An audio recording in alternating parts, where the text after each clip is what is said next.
The year is 2026. Nicolás Maduro sits in a holding cell in Brooklyn, his fate now in the hands of a foreign judicial system. But before history's ink dries on this dramatic chapter, we must understand one fundamental truth. Those handcuffs glimpsed on news broadcasts in January 2026 were not forged in a single night by special forces. They were meticulously crafted over an entire decade. They were forged by an economic collapse of such staggering magnitude, such mathematical impossibility, that it systematically transformed the wealthiest nation in South America into a vast crime scene. This was not a simple political failure. It was the slow-motion financial suicide of a state. Imagine the premise. You are sitting atop what amounts to a liquid gold swimming pool. Your nation possesses more proven oil reserves than Saudi Arabia. Your geography includes pristine Caribbean beaches, some of the world's most fertile agricultural land, and a population that was once among the most educated in the region.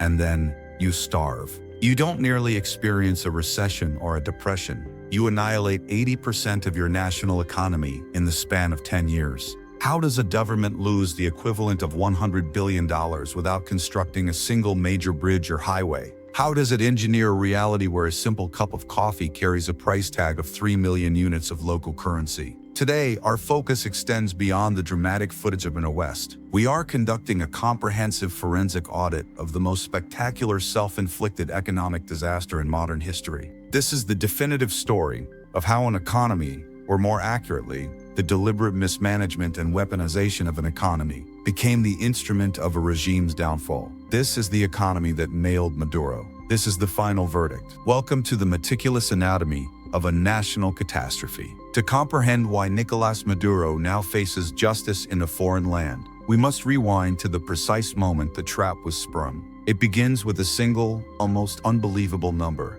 300 billion. This represents the approximate number of barrels of proven crude oil reserves lying beneath Venezuelan soil and offshore territories. It is the largest single stash of petroleum on planet Earth, larger than the reserves of Saudi Arabia, larger than those of Canada or the United States. By any measure, this was a geological lottery ticket of epic proportions, a natural endowment that should have guaranteed prosperity and cemented Venezuela's status as a global energy powerhouse for generations. However, economics holds a brutal secret. Resource wealth, particularly of a single, dominant commodity, can be a jealous and unforgiving god. When Maduro formally assumed the presidency in 2013 following the death of the charismatic Hugo Chavez, he inherited a national engine that was already belching smoke and vibrating dangerously. For years, the Venezuelan economy had been suffering from an acute and textbook case of Dutch disease. For those who skipped Economics 101, here is the simple version.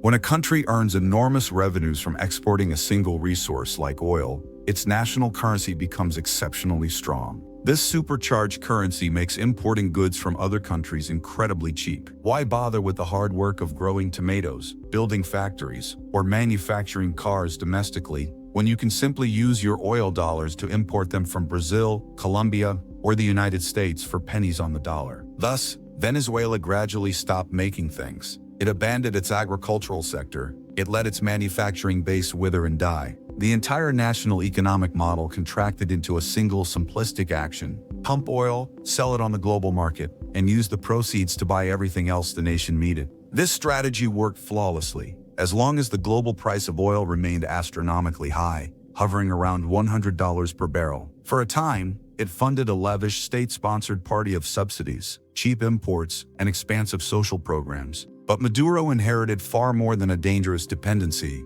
He inherited a machine that was already breaking down. Years before his ascent, in a moment of political vengeance that would haunt the nation's future, the Chavez government had purged the state oil company, PDVSA Petróleos de Venezuela S.A., following a crippling strike in 2002 to 2003. Nearly 20,000 engineers, geologists, managers, and skilled technicians were fired en masse. Their sin was defiance. They were replaced not with competent professionals, but with political loyalists, individuals whose expertise lay in party ideology and sloganeering, not in the complex science of maintaining high-pressure subterranean wells, managing refinery operations, or overseeing multinational logistics. By the time Maduro settled into the presidential office, PDVSA's physical infrastructure was a skeleton corroded by neglect. Pumps were rusting, pipelines were leaking, refineries were operating at a fraction of capacity due to lack of maintenance and spare parts. Faced with this decaying golden goose,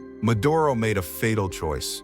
Instead of launching a costly and difficult campaign to repair and reinvest in the oil industry, he treated PDVSA as an unlimited personal ATM for the state and his political project. Need cash to fund a massive rally? Withdraw it from oil revenues. Need to ensure the loyalty of a powerful general? Pay him from the company's coffers. Billions of dollars that should have been earmarked for drilling new wells, upgrading technology, and performing critical maintenance were instead diverted to cover short-term political expenses. The maintenance budget was effectively deleted. This was the first and perhaps most decisive nail hammered into the nation's coffin, the Great Production Collapse. When Maduro took office, Venezuela was still pumping approximately 2.9 million barrels of oil per day.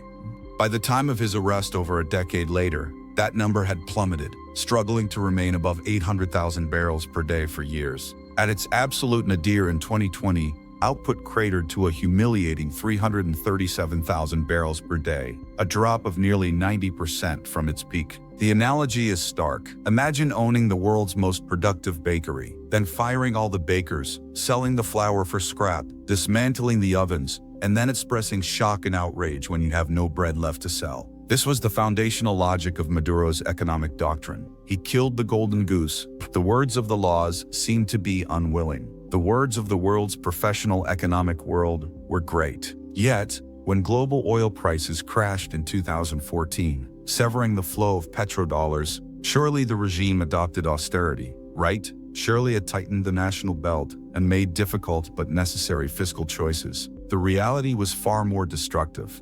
The year 2014 marked a pivot from mismanagement to outright economic warfare against the population. Global oil prices, after years at historic highs, suddenly collapsed. The Venezuelan government's primary and virtually only source of hard currency evaporated. The state ATM was blinking, insufficient funds. The regime faced an ocean of financial obligations, massive social programs known as misiones, extensive subsidies for food and gasoline, foreign debt payments, and, most crucially, the lucrative payoffs required to keep the powerful military establishment loyal. A rational government, facing such a catastrophic revenue shortfall, would be forced to choose between two painful options: raise taxes or dramatically cut spending. Nicolás Maduro and his advisors chose a third, catastrophic path. He turned to the head of the Venezuelan central bank and issued a simple command: print it. This was not merely irresponsible monetary policy. This was the deliberate activation of hyperinflation,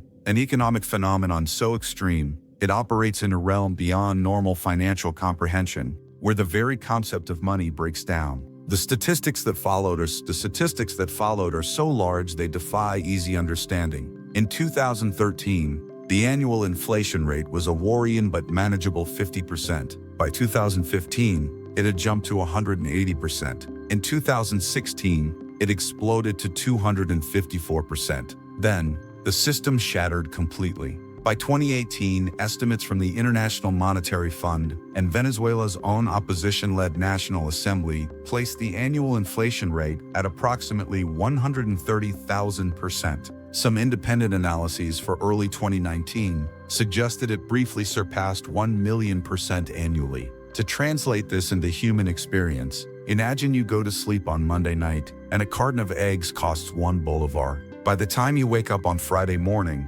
that same carton of eggs costs 3,000 bolivars. Prices were not changing by the year, the month, or even the week. They were changing by the hour, sometimes by the minute. Waiters in restaurants stopped printing paper menus. By the time a customer finished their soup, the price for the main course had doubled. The national currency, the bolivar soberano, became less valuable than the paper it was printed on. It became a common sight to see street vendors using stacks of bolivar notes as kindling, or artisans weaving them into purses and handbags. The craft value of the physical paper exceeded its rapidly evaporating monetary value. Maduro's response to this man-made monetary apocalypse, he did not admit error or change course. Instead, he declared an economic war against shadowy enemies. He blamed greedy shopkeepers, international capitalists, and, inevitably, the CIA. In surreal televised addresses, he accused parasitic businessmen of waging war on the people, His solution was as brutal as it was economically illiterate.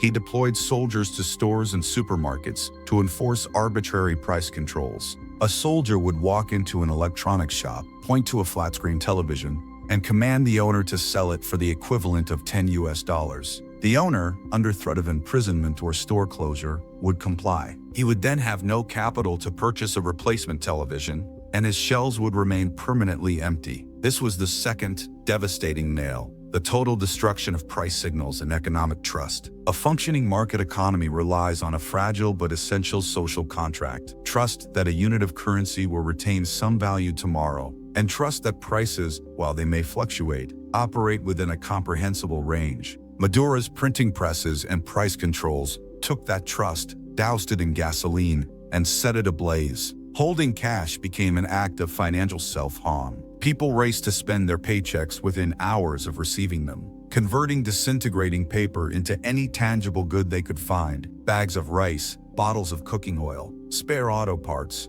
Anything that might hold value or be bartered later. But the obliteration of the currency was merely the opening act. When money dies, the most primal human need, food, becomes the next battlefield. By 2016, a grim and ironic joke began circulating on the desperate streets of Caracas and other Venezuelan cities. It was called the Maduro Diet. The punchline: it gets you skinny, but it doesn't get you fit. The humor was a defense mechanism, a nutrient for the soul in a place where nutrients for the body were vanishing. It was rooted in terrifying fact. According to the ENCOVI survey, a comprehensive annual study conducted by Venezuela's leading universities, in 2016 alone, nearly 75% of the population lost an average of 19 pounds of body weight. This was not weight loss from exercise or dietary choice. It was the result of forced hunger, of skipping meals, of eating one meager portion a day to make food stores last. This crisis represented the third nail in the nation's coffin: the deliberate weaponization of scarcity. As the private market for food collapsed, thanks to price controls, hyperinflation, and import restrictions, the government stepped in not as a savior, but as a manipulator. It created a system called CLAP, Comités Local de Abastecimiento y Producción. The CLAP program involved the direct delivery of subsidized food boxes to households. On paper, it appeared to be a humanitarian relief effort for a population in crisis. In reality, it was one of the most powerful tools of political control ever devised in the country. The cardboard CLAP box became a symbol of survival and subjugation. Distribution was not based on need, but on political allegiance. Did you attend a government rally? Did you have your party membership card? Did you live in a neighborhood known to support the ruling party? You might receive a box. Did you participate in anti-government protests? Did you live in an opposition stronghold? The delivery trucks would mysteriously break down, or your name would accidentally fall off the list. Food became a currency for loyalty, and hunger became a punishment for dissent. The forensic audit of this system reveals a layer of corruption so profound it borders on evil. Investigations into regime fixers, most notably Alex Saab, a Colombian businessman extradited to the United States in 2023 on money laundering charges, alleged a vast scheme. The government, through shell companies, was importing the lowest quality, often expired or nutritionally deficient food at wildly inflated prices. They purchased powdered milk from Mexico that contained almost no actual nutritional protein, billing the Venezuelan state millions of dollars for it and pocketing the enormous difference. While Venezuelan children were documented fainting in school classrooms from acute malnutrition, the inner circle of the regime was allegedly growing wealthy by monetizing the very hunger they had engineered to their policies. Consider the staggering cynicism of this sequence. First, destroy domestic agriculture through neglect and land expropriations. Second, destroy the purchasing power of the currency through hyperinflation, making it impossible for people to buy food on the open market. Third, present yourself as the sole provider of sustenance, offering a meager cardboard box in exchange for political obedience. This economic strategy accomplished what years of political opposition protests could not. It broke the will of the once proud Venezuelan working and middle classes. A population fighting for sheer caloric survival lacks the energy, the time, and the hope to mount a sustained political revolution. The regime had discovered that a hungry stomach is a silent one. When a house is consumed by flames, the inhabitants do not pause to debate the color of the curtains or the architectural style of the roof. They flee for their lives. By 2018, Venezuela was not just smoldering. It was a full-blown economic and humanitarian inferno. Faced with the impossibility of changing their government through the ballot box, elections were widely regarded as fraudulent. The Venezuelan people made a collective, heartbreaking decision. If they could not vote Maduro out of office, they would vote against him with their feet. This mass exodus represents the fourth catastrophic nail, the hemorrhaging of human capital. Since the crisis began accelerating in 2014, the United Nations estimates that approximately 7.7 million Venezuelans have fled their homeland. This figure represents about 25% of the country's total pre-crisis population. To grasp the magnitude of this dislocation, imagine if the entire population of the state of Texas or the entire nation of Switzerland simply picked up and left. This outflow constitutes the largest external displacement crisis in the history of the Western Hemisphere, surpassing at times the refugee flows from war-torn Syria. And in Venezuela's case, there was no foreign army, no invading force, no bombing campaign. The weapon that drove this migration was domestic economic policy. The composition of this exodus was as damaging as its scale. Those who left were disproportionately the very people a modern society needs to function. Doctors, nurses, engineers, university professors, entrepreneurs, and skilled oil industry technicians. The brain drain was catastrophic and intentional. The educated and the skilled had the means and the opportunity to escape, and they took it. Consider the scene in a typical Caracas public hospital in 2019. The power grid fails, a systemic collapse we will examine next. The backup generators, lacking maintenance and fuel, sputter and die. And the cardiac surgeon scheduled to perform a life-saving operation, he is not in the building. He is over 2,000 miles away in Miami, Florida, working as a restaurant dishwasher or a delivery driver. Why? Because his monthly salary as a leading surgeon in Venezuela had devalued to the equivalent of $6, enough perhaps to buy a single meal. Maduro's regime did not merely lose financial capital, it lost the intellectual and professional capital required to fix anything. When a complex offshore oil platform malfunctioned, the engineers who understood its systems were working for competitors in Houston or Calgary. When the national electrical grid began to fail, the specialists who could diagnose and repair it had emigrated to Spain or Chile. The president was left ruling over a nation increasingly populated by the desperately poor, the elderly who could not leave, and the politically connected elite. The desperation of those fleeing reached biblical proportions, with hundreds of thousands undertaking the perilous, weeks-long journey on foot through the dense, lawless Darien Gap jungle between Colombia and Panama, risking robbery, violence, and death for a chance to reach the United States border. This diaspora had a dual effect. Initially, it provided a grim sort of pressure valve for the regime. Few people within the country meant fewer mouths to feed with the dwindling clap boxes. But in the long term, it became a source of profound humiliation and a powerful geopolitical force. The regime could no longer credibly claim to be presiding over a Bolivarian paradise when a quarter of its citizens were choosing a death-trapped jungle over life under its rule.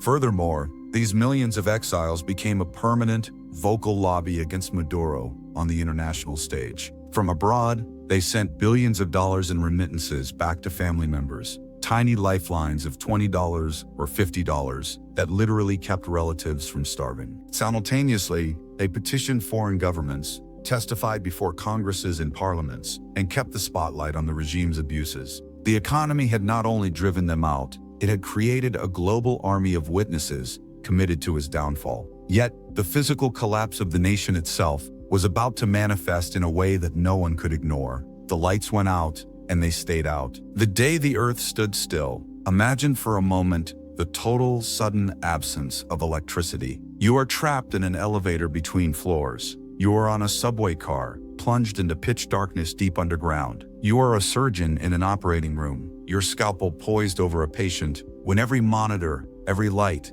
every piece of life support equipment simultaneously blinks off. In early March of 2019, this nightmare became a nationwide reality for Venezuela. The country experienced the Great Blackout. For nearly a full week, large swathes of the nation, including the capital Caracas, were without power. The cause was the catastrophic failure of the Gori Dam hydroelectric complex, which alone supplied over 80% of Venezuela's electricity. The official explanation from Maduro's government was as fantastical as it was revealing. They claimed it was the result of a cybernetic electromagnetic attack orchestrated by the United States government and personally directed by U.S. Senator Marco Rubio from a laptop in Washington, D.C. The engineers and technicians still working within the crippled Venezuelan power system knew the truth. The verdict was simple, tragic, and infuriating. Criminal negligence. The same rot that had consumed PDVSA, the firing of skilled workers, the diversion of maintenance funds, the promotion of loyalty over competence, had systematically gutted the national electrical grid, Corpolec. Basic preventative maintenance had been abandoned for years. Brush and grass were left uncut around transmission substations, leading to fires that took down critical lines. Turbines at hydroelectric plants were run until they failed, with no spare parts or expertise available for repairs. The system was bled dry until, inevitably, it collapsed under the strain. This blackout was the fifth and most visceral nail, the infrastructure apocalypse. When the power died, a cascading series of failures began. Water treatment and pumping stations ceased to function. In a tropical nation where temperatures regularly soar into the 90s Fahrenheit, citizens were suddenly without air conditioning, refrigeration, fans, and, critically, running water. Within days, desperate people were seen gathering water from the Guaire River, which flows through Caracas, a waterway so polluted with raw sewage and industrial waste that it is essentially a flowing biohazard. They used this toxic liquid to flush toilets, wash clothes, and, in the most desperate circumstances, to cook and drink. The true scale of the horror, however, unfolded inside the country's hospitals. Neonatal incubators warming premature babies shut down. Kidney dialysis machines stopped. Ventilators and intensive care units fell silent. Refrigerators storing vital medicines and vaccines warmed to room temperature, ruining their contents. The exact death toll from that week of darkness will never be known. But doctors and nurses gave harrowing accounts of patients, from the elderly to infants, dying not from their original emesis, but simply because the machines and medicines that sustained them were rendered useless by the lack of power. This was the moment the abstract concept of economic collapse became a tangible, immediate threat to biological survival. The state had catastrophically failed in its most basic Hobbesian duty, to provide security and the fundamental infrastructure of modern life. The regime could no longer hide behind rhetoric about imperialism. It could not power a light bulb or provide clean water. Yet, in a twist of savage, surreal irony, the regime discovered a perverse pathway to temporary survival. To preserve its own power, it was forced to embrace the very symbol of the enemy it had spent 2 decades demonizing. By 2020, Venezuela had become an economic and social schizophrenic. Walk down one street in a working-class neighborhood, and you would see lines of hollow-eyed people waiting for a clap box or sifting through overflowing garbage bags in search of something edible. Turn a corner into an upscale district like Las Mercedes in Caracas, and you would encounter a gleaming new reality, the Bordigón. These were brightly lit, well-stocked stores selling imported luxury goods, Italian Nutella, American Kirkland signature vitamins, Japanese Sony PlayStation 5 consoles, and French champagne.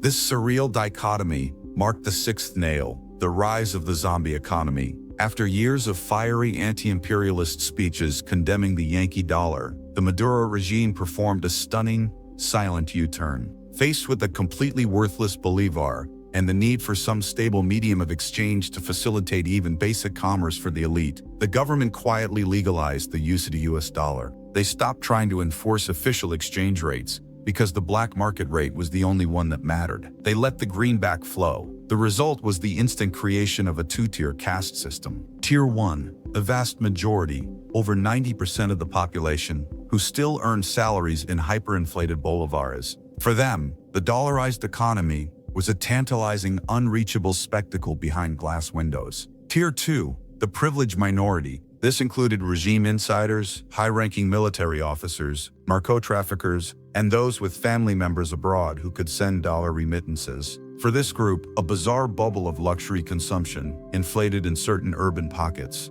New high-end restaurants opened, serving $100 steaks. Shuttered casinos reopened their doors. Venezuelan social media influencers, often from connected families, posted glossy videos from shopping malls, proclaiming, "Look, Venezuela is recovering." It was a grand illusion. This economy was not generating new value or producing goods. It was a laundromat. It was a mechanism for washing illicit profits from corruption, drug trafficking, and gold smuggling into clean, tangible assets like imported whiskey and designer handbags. The state was not a productive entity. It was a parasitic one, facilitating the conversion of stolen national wealth into private, portable luxury. But even this grotesque parody of an economy required a source of physical dollars. With the oil industry crippled and traditional exports non-existent, the regime was forced to look deeper into the earth and in a far more destructive direction. When the oil wells could no longer be relied upon to gush dollars, Maduro's gaze turned south to the Venezuelan Amazon.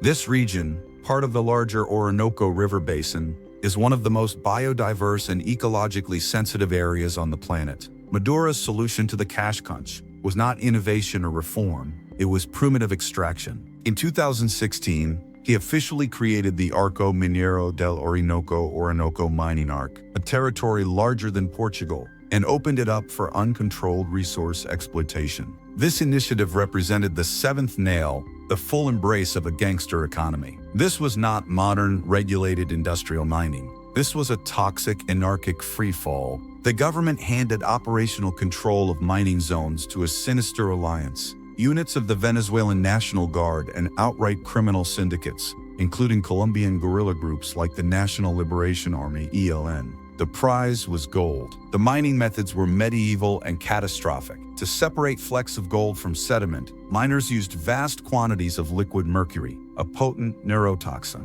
This mercury was then dumped directly into rivers and streams, poisoning entire aquatic ecosystems, contaminating fish stocks, and sickening indigenous Yanomami and other communities who relied on these waters for drinking, bathing, and food. The environmental destruction was apocalyptic. Lush rainforest was stripped bare, replaced by toxic moon-like craters. The gold, once extracted, followed a shadowy path. It was flown out of clandestine airstrips on private planes, often headed for destinations like Turkey, the United Arab Emirates, and Iran. These were jurisdictions with lax oversight, ideal for converting dirty gold into untraceable cash. The proceeds would then flow back to Caracas, providing the hard currency needed to pay generals, import luxury goods for the bodegones, and finance the regime's security apparatus. By the mid-1950s, Venezuela had ceased to function as a sovereign state in any traditional sense. It had morphed into a hybrid criminal enterprise, a kleptocracy whose economic model was based on pure, unsustainable extraction. Extract the oil, extract the gold, extract the remittances from migrants, extract the last shreds of national wealth. But even criminal enterprises eventually exhaust their resources or attract overwhelming law enforcement attention. Maduro's final mistake was to slam shut the one door that offered a legal escape from this downward spiral: the recovery hoax and the 2024 election trap. Throughout 2023 and into early 2024, a fragile sense of possibility flickered on the horizon. Hyperinflation, while still horrific, had decelerated from its astronomical peaks. Oil production saw a slight uptick, largely due to a limited sanctions waiver granted by the U.S. Treasury to the American oil company Chevron, allowing it to resume limited operations in Venezuela and export crude. Most importantly, after years of stalemate, the Maduro government and the Venezuelan opposition, mediated by Norway, signed the Barbados Agreement. The deal was straightforward. In return for the government allowing a free and competitive presidential election in July 2024,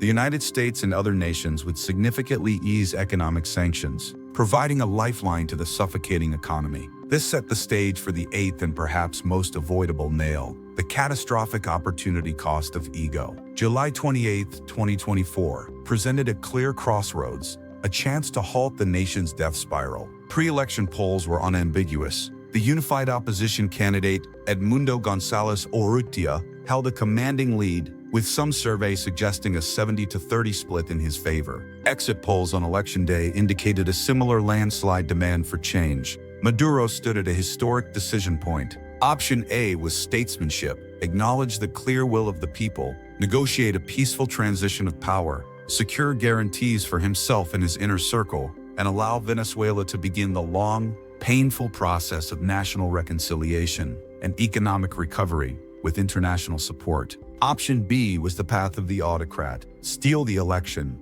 violate the agreement, and condemned the country to indefinite pariah status and deepening destitution. He chose option B. In a move that surprised no one who had observed his rule, he declared victory. Official vote tallies were never fully released in a credible manner. Protests were met with swift repression. The consequence was immediate and severe. The United States and the European Union declared the election a fraud, reinstated all previously suspended sanctions, and added new ones. The tentative trickle of foreign investment and interest dried up overnight. The brief flicker of economic hope was extinguished. This was the definitive moment of no return. For years, Maduro had a ready-made scapegoat. He could blame the nation's misery on illegal and criminal U.S. sanctions. The 2024 election offered him the key to unlock those sanctions legally and legitimately. By choosing to steal the election, he proved to the world, and more importantly to his own military and power brokers, that his personal grip on power was more important than the economic survival of the nation. He personally was the obstruction to recovery. For the generals whose loyalty was purchased with cash, the calculation began to shift. Backing Maduro now meant endorsing permanent national bankruptcy and their own enduring poverty. As the regime grew more isolated, it dove deeper into the only business left that could generate the cash required for its survival. As legal and quasi-legal revenue streams evaporated, the Venezuelan state apparatus plunged fully into the world's most lucrative illicit trade, drug trafficking. This final descent marked the ninth nail, the complete criminalization of the state itself. For over a decade, U.S. Drug Enforcement Administration (DEA) and Justice Department prosecutors had been building a case against what they termed the Pro-Watch Cartel of the Suns, Cartel de los Soles. The name derived from the sun insignia worn on the epaulets of Venezuelan army generals. The allegations were breathtaking in their scope. They painted a picture of the Venezuelan state, its military, its intelligence services, its judiciary, and its port authorities, operating as a coordinated logistics and protection racket for transnational cocaine smuggling. When you controlled the radar systems, the air traffic control, the Coast Guard, the major ports, and the courts, moving multi-ton shipments of cocaine from Colombia to markets in the United States and Europe becomes not a clandestine operation, but a state-sponsored enterprise. This transformation had a final, decisive economic consequence. It changed how the world, and particularly the United States, viewed Nicolás Maduro. He was no longer seen primarily as a socialist dictator or a political adversary. In the eyes of U.S. law enforcement, he became a narco-trafficking kingpin, no different from Joaquin El Chapo Guzman or Pablo Escobar. This shift in perception was made concrete with the announcement of a staggering $15 million U.S. reward for information leading to his arrest and conviction. That bounty introduced a paralyzing psychological dynamic. In a country where the economy was bankrupt and a soldier's salary was worthless, $15 million was an unimaginable fortune. Every bodyguard, every aide, every general in the room with Maduro was now a potential claimant to that prize. Loyalty, already a commodity bought with dwindling cash, now had a specific, publicly posted price tag from the world's most powerful government. This criminal turn also achieved what diplomatic pressure could not.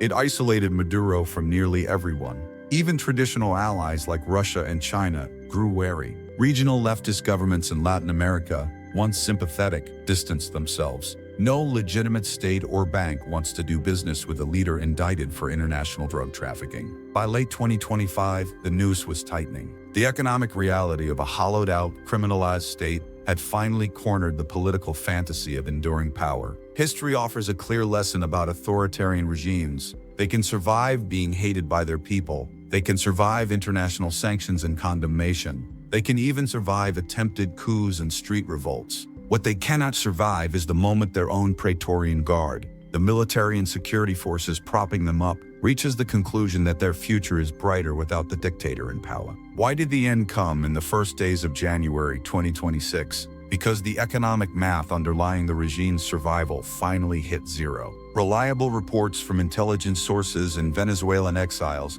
suggest that in the final months of 2025, the regime's ability to make its regular cash payments to key military commanders began to falter. Payments arrived late. The amounts were less than promised. The illicit gold mines were yielding diminishing returns due to overexploitation and increased international scrutiny. U.S. and allied naval and aerial interdiction efforts, were making the drug trafficking routes increasingly risky and less profitable. The loot was running out. This moment is best understood through the lens of incentive structures. For over a decade, the bargain for the military elite was clear: protect Maduro, and you will be paid handsomely in dollars, gold, or power. By January 2026, that incentive had decisively flipped. The new calculation became: protect Maduro, and you will go down with a sinking ship, facing international prosecution and poverty. Facilitate his removal, and you might negotiate immunity, retain some wealth, and open the door for the country and your own future to rebuild.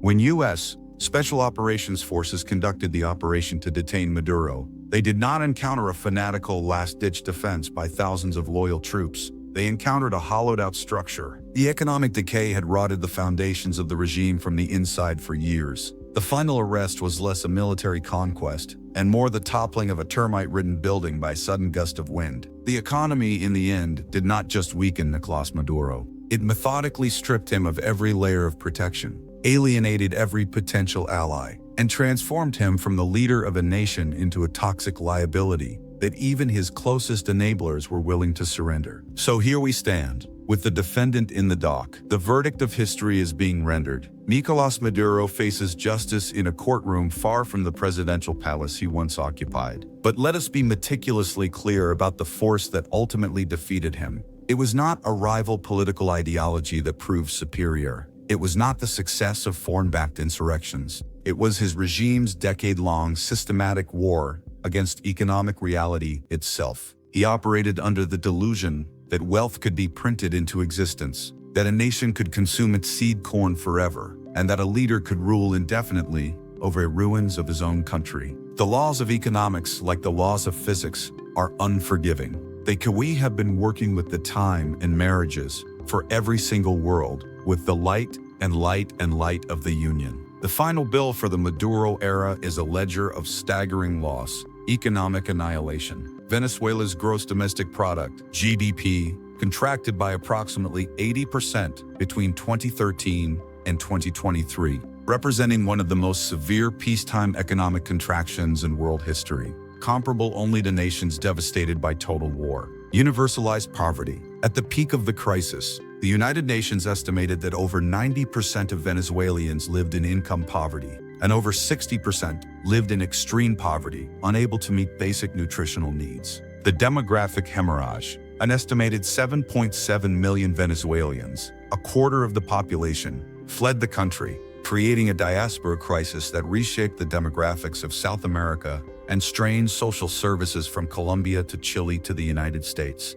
Monetary deletion. The national currency underwent not just devaluation, but effective deletion. The bolívar ceased to function as a credible store of value, medium of exchange, or unit of account, necessitating its eventual replacement. There will now be legal trials. Lawyers will argue over statutes and evidence. Headlines will speak of justice and accountability. Yet, it is crucial to recognize that no courtroom, however grand, can truly hold the scale of this tragedy. You cannot litigate for a lost decade of development. You cannot subpoena the stolen potential of a generation of children who grew up now nourished and uneducated. You cannot award damages sufficient to compensate for the 8 million empty chairs at family dinner tables across Venezuela and the globe. The silent testament to fractured lives and forced exile. The economy that nailed Nicolás Maduro is the same economy that crucified the Venezuelan people. His arrest may close one terrible chapter, but it does not end the story. The man is gone. The nightmare of his rule is, hopefully, over. Yet the awakening, the staggering, generational task of rebuilding institutions, restoring infrastructure, healing social trauma, and reconciling a fractured nation, that arduous work is only just beginning. Venezuela has freed itself from the dictator. Now, it must commence the even harder struggle of freeing itself from the profound wreckage he left behind.